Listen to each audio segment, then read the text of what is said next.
بالله من الشيطان الرجيم. بسم الله الرحمن الرحيم.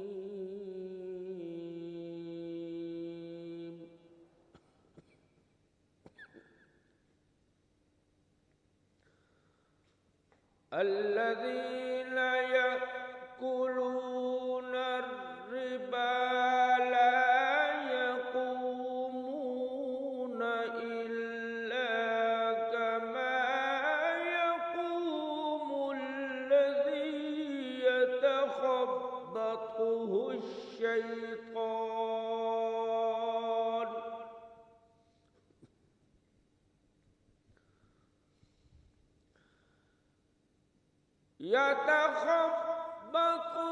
الشيطان من المس، ذلك بأنهم قالوا إنما البيع مثل الربا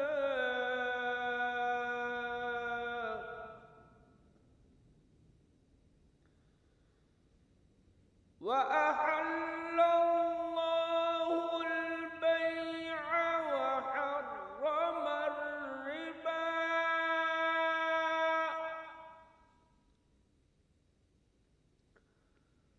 فمن جاءه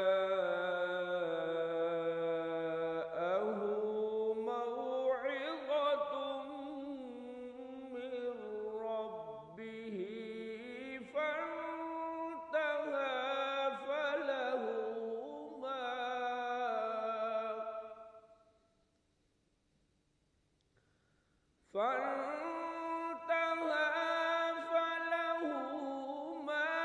سلف وأمره إلى الله،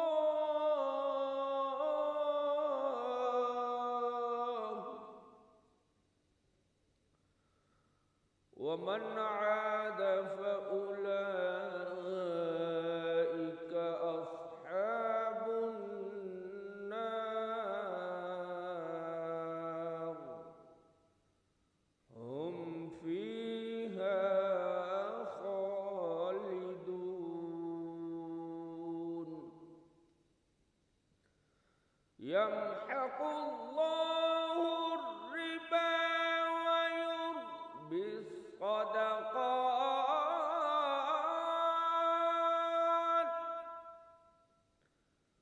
والله لا يحب كل كفار أثيم.